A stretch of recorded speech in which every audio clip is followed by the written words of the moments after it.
Charlène, n'oublie pas qu'il y a la réunion dans 15 minutes. Ouais, je sais, mais là, je suis juste en train de regarder les votes et par rapport aux élections, parce que comme j'ai voté cette année, et après, je suis à vous. Pas parce que tu as voté, toi? Bah ouais, comme chaque année, je vote. Ah bon?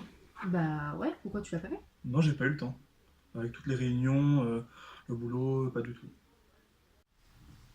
Bah après, tu pouvais voter en ligne. En ligne? Je sais pas, j'ai pas trop confiance avec tout ce qui est système en ligne, etc. Du coup, non, j'hésite. Pour t'expliquer un peu mieux comment ça se passe, la blockchain et les votes électroniques, il faut que je te retrouve la vidéo sur YouTube. D'accord. Voilà. Je sais pas si tu connais François Dorléans. Il a fait une conférence sur la blockchain justement. Alors, vaguement. De nom. Attends, on va regarder quelques extraits, sinon on va être en retard pour la réunion. Ok, ça marche. On va regarder.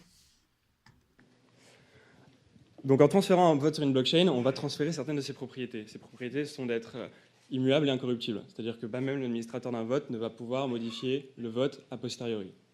Comme ensuite, on peut voter très localement, on vote en France, mais l'ensemble des réseaux, des nœuds qui composent cette blockchain vont répliquer le vote à une échelle globale. Donc n'importe qui va pouvoir rentrer sur ce réseau qui est transparent et corroborer les résultats de ce vote. Donc à la fin, on va pouvoir utiliser ce qu'on appelle un explorer de blocs et voir où se trouvent les transactions qui comportent ces votes-là. Pour faire un vote sur une blockchain, il nous faut au moins 3 éléments. Dans ce cas d'usage, je me limite simplement à l'utilisation d'une blockchain du Bitcoin pour ne pas m'éparpiller dans d'autres usages dans le temps qui m'est imparti. Il faut donc ces 3 éléments qui sont tout d'abord un actif programmable, et ici en l'occurrence ça va être le Bitcoin. Il nous faut un protocole pour représenter et faire vivre le vote dans cette blockchain. Et pour parachever cette architecture et sécuriser le vote, on va utiliser ce qu'on appelle une clé cryptographique qui va être une sorte de carte électorale digitale qui va garantir l'identité du votant et bien sûr qu'il a ce droit de vote. Un vote, c'est une transaction qui est critique, donc vous voulez qu'elle soit exécutée rapidement par le réseau. Pour exécuter cette transaction rapidement, on va ajouter des frais de transaction pour rémunérer les mineurs, les nœuds qui vont sécuriser notre vote. Ces mineurs, ils vont avoir un arbitrage qui est assez rationnel, c'est de traiter d'abord les transactions qui ont le plus de frais. Et puis ensuite, par ordre décroissant, ils vont traiter les transactions suivantes.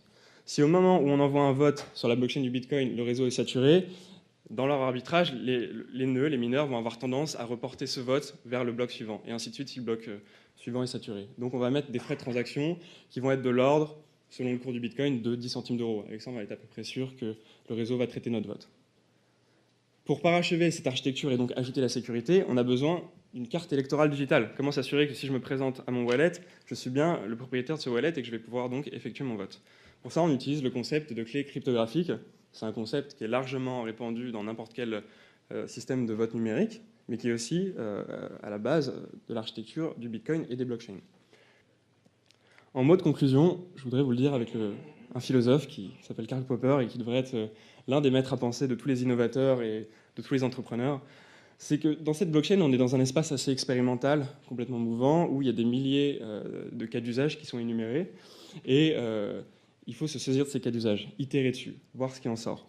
Et c'est comme ça que se décantera le réel potentiel de la blockchain, et qu'on arrivera à avoir une blockchain qui offrira les cas d'usage les plus puissants et des standards forts.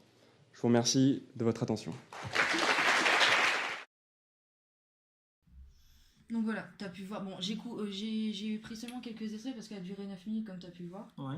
Mais c'est bon, tu as compris un peu comment ça marchait ou pas? Bah, franchement, oui, parce que je partais super sceptique et maintenant, bah, je comprends mieux et ça m'a l'air beaucoup plus simple et correct que je ne le pensais au début. Bon, sur ce, là, il faut se dépêcher parce que Ouais. dans 5 minutes, il y a la réunion. Merci. Allez.